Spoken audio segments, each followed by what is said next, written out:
Yes, you've read that correctly. I have made COD Zombies in Grounded's new 1.3 Playground update. It's currently still a work in progress as it can become very buggy, pun not intended. But I'm going to show you through what I've got so far. So the starting room, eerily similar, right? So take the COD Zombies map Nacht Der Untoten and shrink it down to grounded size, and then take the zombies and replace them with bugs. So the game starts by spawning you here and setting off a 15-second timer before the undead are released upon you.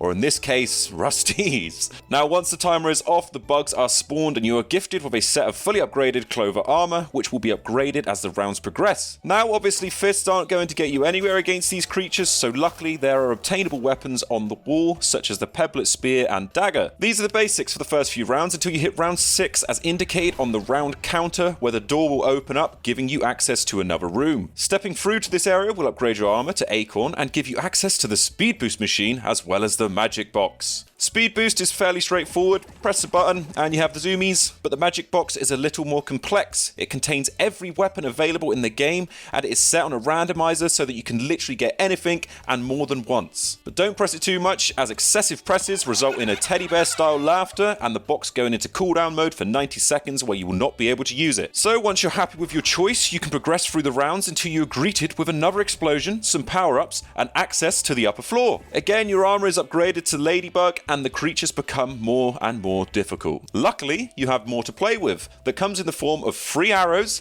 a damage boost machine, and what appears to be a power button with teleporting switches. Now, using the power button activates the teleporters and indicates which switch will take you where, so get yourself a crawler and test them out. One will simply take you back to spawn if you're too lazy to just walk down the stairs. One will take you to an upgrade station, but with a twist. If you try to access the upgrade station, you'll be presented with some enemies that are going to deter you from using it, and you'll probably end up teleporting back.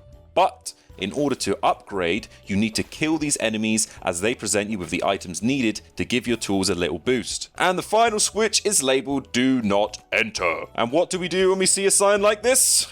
We don't enter. Sillies. It's clearly dangerous and, I don't want to die a fool. If you do happen to die a fool without being revived, you'll be spawning in a cooldown room outside of the map where you'll have to wait 15 seconds before returning. Every time you die, it's counted on the death counter, and at the end, you'll see how well you did. Obviously, the upper floors are going to be a bit more difficult, and there is an aspect of randomization going on, like instead of one round of getting an infected army, you just simply get the Mant.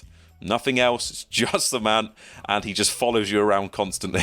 But once you've cleared everything in this room, another explosion will go off, opening up the final room and creating a nice little loop for you to run around the map. In this room, you'll find grenades, a lever, a random perk machine, and a bounce pad. Don't ask why, it's just fun. The pull lever will open up the stairs with a magnificent explosion, and the random perk machine is to aid with the final rounds that you're about to face. So if you've spammed this machine like you should, hopefully you'll finish the game with ease. A sound will go off, explosions will start, and a little message appears telling you to go to the teleporter. If you do decide to go through, you'll be presented with your final score, aphids, and some cheering. Now here, this is where you can see how well you did, and you can try and beat your high scores by playing the map again and increase in difficulty if it was too easy. Now, a little Easter egg here, something you may have missed whilst walking around the map is these 4 targets. Much like the teddy bears of COD Zombies, if you find and hit all 4, you'll be presented with a little bit of music to aid in your battle. And that's pretty much it. Like I said, it is still a work in progress and it is very difficult to get everything working together. It's a bit buggy sometimes, and as you can see here, it's a bit of a mess with the links, and if one stops working, you're pretty much screwed. But let me know if this map is something you'd like to have access to, if you want me to play through it with some of my friends properly, and any suggestions you may have, please let me know. Make sure to like, subscribe too. Thanks for watching, and goodbye.